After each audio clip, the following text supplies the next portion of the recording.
few months ago, we posted 4 videos on the history of the ATF. This is not a history of the ATF video, even though we do plan on making more history of the ATF videos to have 5 or 6 in the trilogy.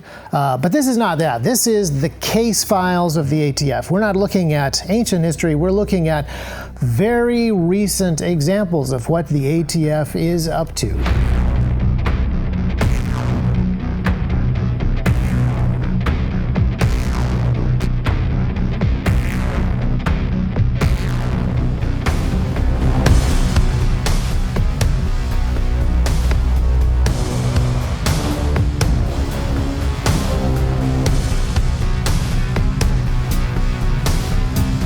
In the history of the ATF videos, we talked about things that had happened in the past, misuses of authority from the 70s, the 80s, the 90s, particularly, of course, the obvious ones that you would think of, Ruby Ridge and Waco. But we did mention some slightly more recent stuff, specifically the investigation of Brian Malinowski. There was a long investigation, and of course, that ended with a raid on his house in the early hours. Now, I'm going to mention this case first because there's been some movement on it. Just to refresh your memory, he was the director of an airport in Little Rock, Arkansas, the Bill and Hillary Clinton Airport. So this is a pretty highly paid position, and he works almost exclusively inside of very highly secured areas. But firearms were one of his hobbies, collecting firearms, going to gun shows, things like that.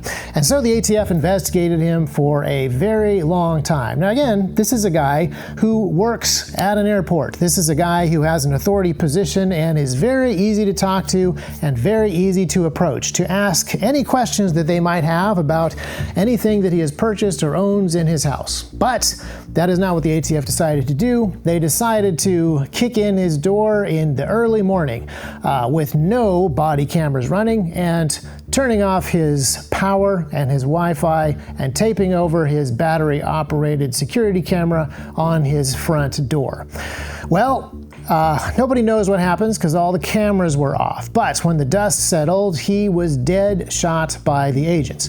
Now, the new wrinkle in the case is that his wife is suing the ATF. And some people have pointed out that some of the alleged crimes that Brian Malinowski was being investigated for were technically not crimes at the time that he allegedly committed them. A lot of the rules were changing over the entire Biden administration, and he was on the hook for some of the stuff that had happened before those recent regulations were added. So this is going to be a very interesting case to watch. And my hope is that his widow is able to get some sort of damages, and there's going to be some sort of attention on the ATF itself.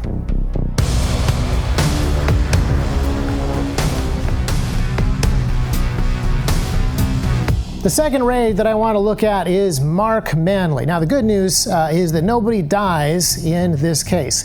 Mark Manley is a guy who lives just outside of Baltimore, Maryland, and he was raided by the ATF about 6 months ago. This was November of 2024, and it was a pretty violent intrusion into his house. They used flashbangs, and they kicked in his front and back doors. They broke a bunch of windows, and then they dragged him and his family outside. Maryland is kind of cold in November. Their family was in pajamas. Wife and children were put inside of different vans and handcuffed. And then the house was searched. And all of the 70 firearms that he owned were discovered to be completely legal. But after the search, obviously the house was in pretty rough shape, and all the dogs that had been through had apparently pooped all over the different things, and there was still the damage to the windows and to the doors. Now, because everything inside of his house was entirely legal, there were no charges filed. But there have also been, up until now, no apologies, no pay for the broken windows and damages, and the warrant is now publicly available, and it appears to show that all of this was kicked off by a single anonymous tip. Now, Like Brian Malinowski, the alleged perpetrator here is a well-known and highly respected school teacher, a guy who is involved in his community, a guy that anybody could ask about in the area, a guy who has been known to run gun safety and other 2A style events around Baltimore. So, very easy to check in on this guy, very easy to see what is going on and not just kick in the doors at the beginning of the day. Again, this is one of the happier endings though. No charges and nobody killed and nobody going to jail for no reason. Unfortunately, that does bring us to our next example, Patrick Adamak.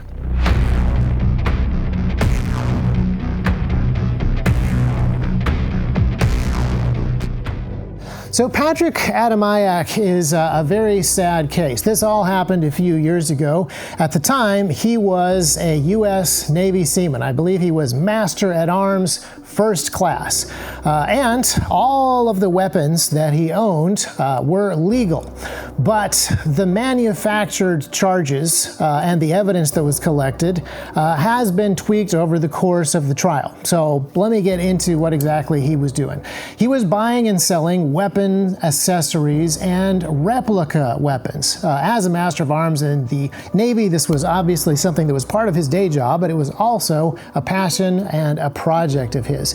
But everything that he is known to have owned, based on the ATF's own records, everything that he had collected, all of these replicas, all of these different things, flat Mag 10, 11 parts that have not been folded, all of these things, all of these demilled firearms that they categorized and listed, you can still buy all of this stuff on the internet. And if this is so terrible, the ATF should be going after the source of some of these items. But instead, they went after U.S. Navy Master of Arms Patrick Adamak. Now, in order to convict him, spoiler alert, he was convicted on a number of different charges, they had to prove that a bunch of the weapons they had were not mere replicas, were not properly demilled, and they did this by reactivating them or making them fire live ammunition. So, for example, he had some replica Sten guns, and the ATF Technology Laboratory was able to get those to fire live ammunition. Now,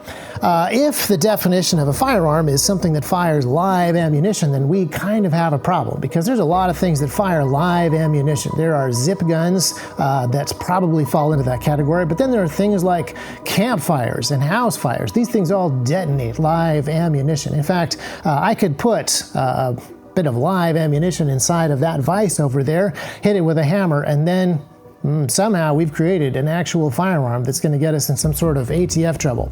The fact that the ATF was able to take devices that he owned and turn them into firearms really is not an indictment of this guy's character or even his intent.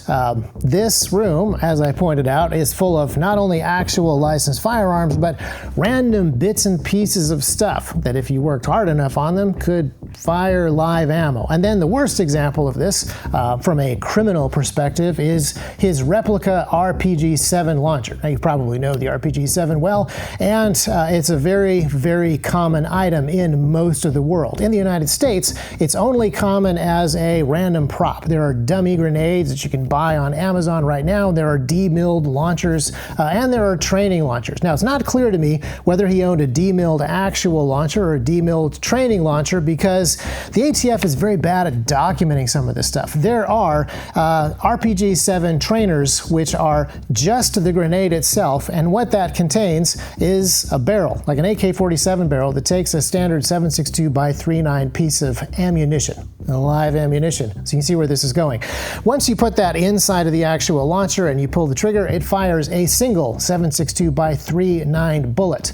And the ATF managed to get his launcher to somehow fire a live piece of ammunition, 7.62 by 3.9, an AK-47 bullet, which means that he is now magically somehow in possession of a destructive device. I mean, if you go down the list of all the charges, everything is kind of like this. The ATF claims that his unbent Mac flats are full auto guns, even though you can go buy those on the internet right now. He was on the hook for 5 different charges, each of which carried 10 years in prison. Now the judge judge was merciful, and he was only sentenced to 20 years in prison. This was 2 years ago, so he's already spent a bunch of time behind bars, and it's all over stuff that you can buy on the internet right now, today.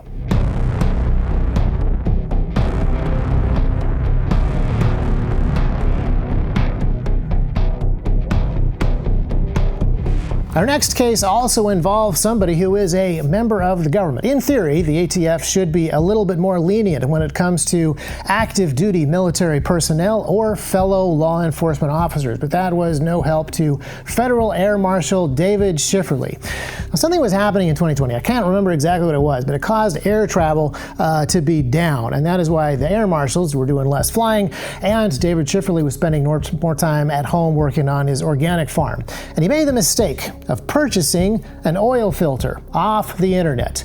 Well, later in 2020, his farm was raided by dozens of agents, and they found one of those oil filters still in the box. This is not exactly a smoking gun, but it was enough to cost him his security clearance. It was enough to cost him his job. You need a security clearance to be a federal air marshal.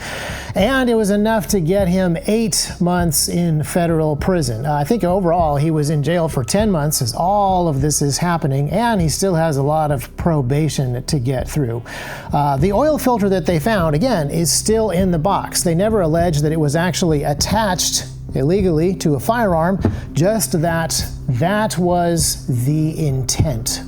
Now, you may notice that I'm not giving a ton of footnotes on these cases. I'm giving you names and I'm giving you some of the specifics so you can look this stuff up yourself. There are other journalists that have documented some of this stuff, and I would like you to check the facts with them, and I would like you to continue to dig into these cases yourself. That's why this video is a little bit more of just an overview of some of the stuff that has happened relatively recently.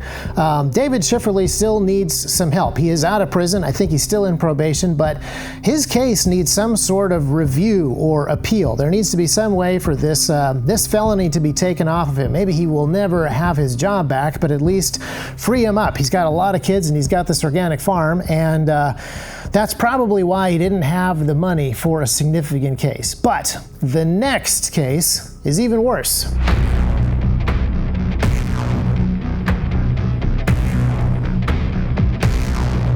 Peter Brennan is a guy after my own heart. He's got a small manufacturing shop down in Texas, and he makes weapon accessories, just like we do here at T-Rex Arms.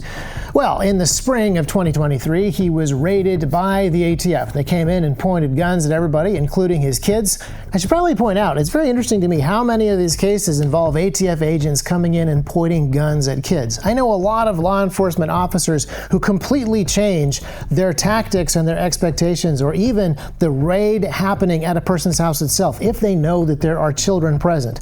So many of these cases involve children being present and being threatened by ATF officers with rifles.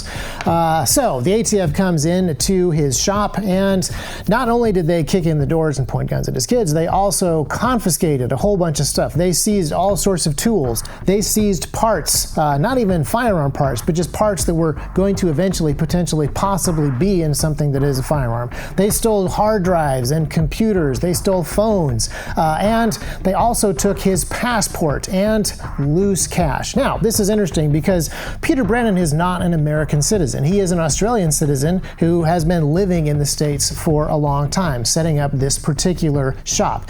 And the ATF threatened to arrest him and his wife if they went to the Australian embassy to get new passports, which I don't really fully understand. I don't see how that's part of the ATF's jurisdiction at all. Arresting somebody if they go to the embassy of the own country that they're from. Anyhow, that was the threat. So after taking their passports and their cash, their phones, the hard drives out of their computers, the hard drives out of their CNC machines, all of this became clear what they were actually looking for. They were trying to stop this gentleman from making suppressors. Now, there's a very interesting case here. In the year 2021, Texas passed a bill called HB 957, called the Firearm Freedom Bill. Now, we have bills like this in Montana, we have bills like this in Tennessee, and none of these have really been fought out in court. But the idea is that if you make something, say, for example, a suppressor in the state of Texas, and it never leaves the state of Texas, it never is a part of interstate commerce, it doesn't fall under the jurisdiction of federal law enforcement. It doesn't fall under the jurisdiction of the ATF. That is the intent of the Firearm Freedom Bill. That is the intent of HB 957. And this gentleman was, in fact, in his shop making suppressor parts. And he'd sold many suppressors and suppressor parts to Texas law enforcement agents and Texas citizens so that they had not left the state of Texas. And the ATF, by the way, did not contend that they had left the state of Texas. In fact, the ATF did not press charges at all. It has been 18 months since the ATF raided Peter Brennan's shop, and not only have they not given anything back, they have not pressed any charges. And I think the reason is very clear. They would like to stop him from making suppressors, but they're not willing to take him to court. They're not willing to test HB 957, the Firearm Freedom Bill, in court, because it is likely the judges will say, well, of course, stuff that happens in Texas and stays in Texas and never involves interstate commerce, that's just not going to fall under the federal jurisdiction. So the ATF will take your stuff, but the ATF will not let you take them to court. And again, I'd like to point out, the ATF buys suppressors for its own agents. It recently bought some Huxworks cans and then put out a press release talking about how they are providing suppressors to its agents for health and safety. But it doesn't want you to have them without jumping through some hoops, and it doesn't want Peter Brennan to make them in Texas, even though it is legal by Texas law. It's so legal that they're not even bothering to press charges even after that raid and grabbing all his stuff.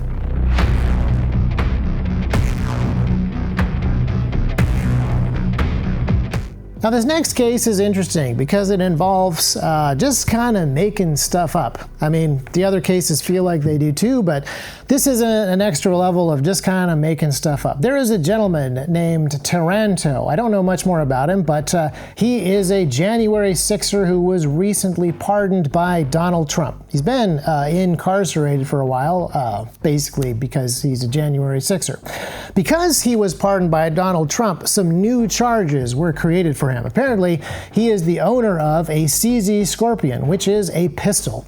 And on his CZ Scorpion, he had a pistol brace. So, because it's illegal for him to have a pistol inside of Washington, D.C., that CZ Scorpion is a pistol when he is charged by the local cops. And because it is a crime to have a short-barreled rifle, that pistol becomes a short-barreled rifle in the federal charges from the DOJ. It's Schrodinger's weapon. It can be both things at the same time so that he gets the maximum penalties from the maximum number of courts.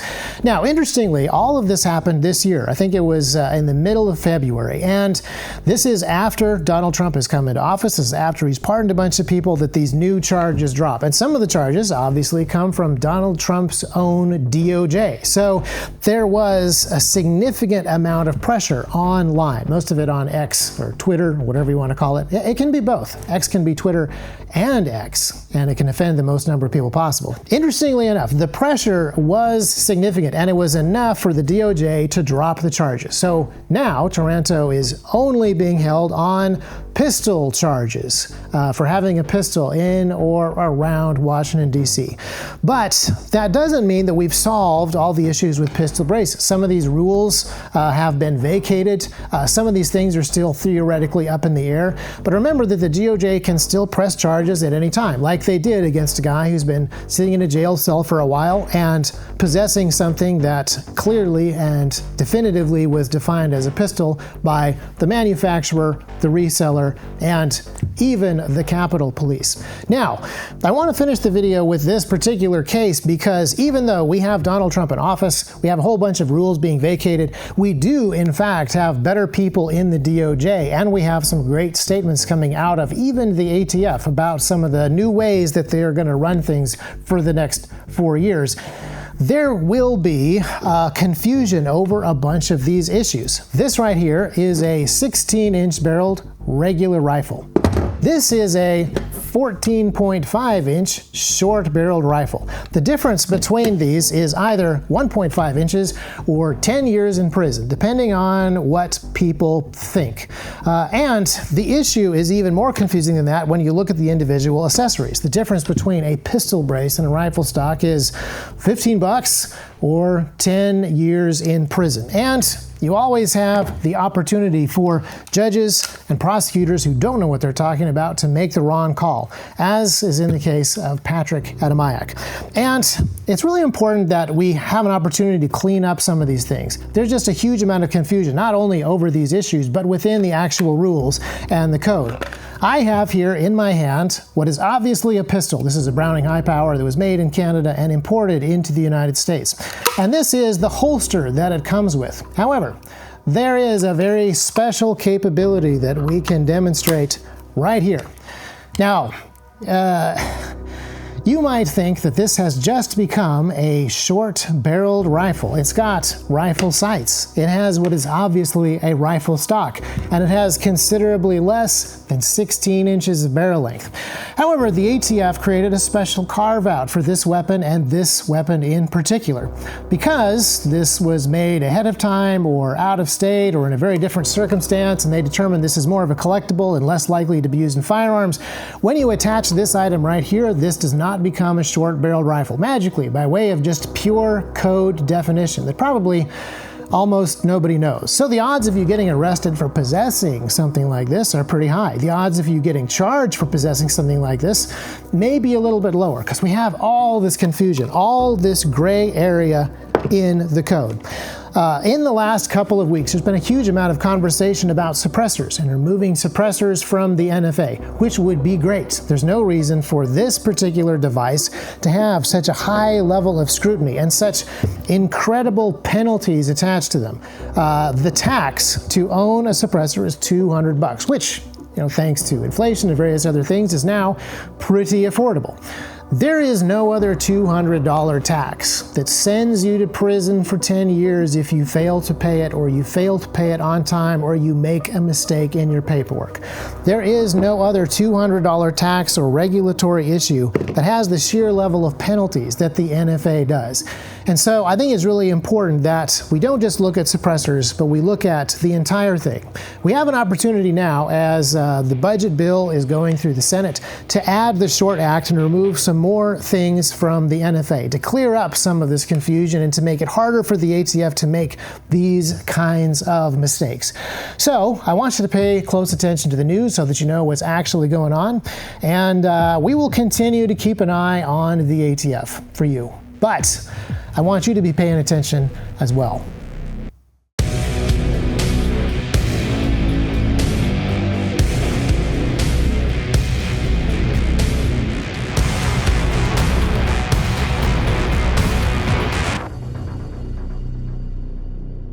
Now, some of you are probably wondering, did I just cherry pick the worst possible cases from the ATF to make them look bad? And these are some of the most egregious, but there's a lot more cases like that that I did not bring up. I just wanted to pick a few that go over specific stuff, like suppressors, short-barreled rifles, manufacturing, collecting stuff, just kind of the gamut of what people are getting in trouble for. And there's a way more, believe me. But aren't there also some cases where the ATF is doing the good thing and capturing actual bad guys? So I went to their website and we're going over some of their press releases. These are press releases from the ATF on their actual site. And to be honest, most of them are just basic PR pieces. We've got something here from December talking about watching out for illegal explosives during New Year's Eve celebrations. There's a number of things on here about various classes about arson investigation. It's one of the few things that I think the ATF actually is doing good work in. But a lot of these things are just kind of joint training operations, teaching people to watch out for certain things. ATF collects toys for domestic violence victims. You have to scroll a long ways before you find actual busts or actual arrests of other people. ATF welcomes explosive detection canine. That guy should watch his back. Local, state, and federal law enforcement brief on collaboration to combat violent crime in southern Indiana. This was just a conference. This is just a joint statement. It doesn't actually do anything. But if you get into some of the cases where they actually arrest people, you can find some folks, like an East Los Angeles man who was sentenced today for 8 pounds of meth and 20 guns. Doesn't seem like the ATF actually contributed very much to this case, since it's predominantly a meth case. 4 arrested in Las Vegas following San Diego area gun store burglary. This is a joint operation. The ATF, the San Diego County Sheriff's Department, the Vegas Metropolitan Police Department, the North Las Vegas Police Department. There's a whole lot of these where a very large operation with many, many departments working together capture 2 or 3 or 4 guys. It's almost like the ATF knows not to publish press releases about cases like Peter Brennan and Patrick Adamak, but it is okay to publish these gun store burglary guy press releases. It's almost like they can tell the difference.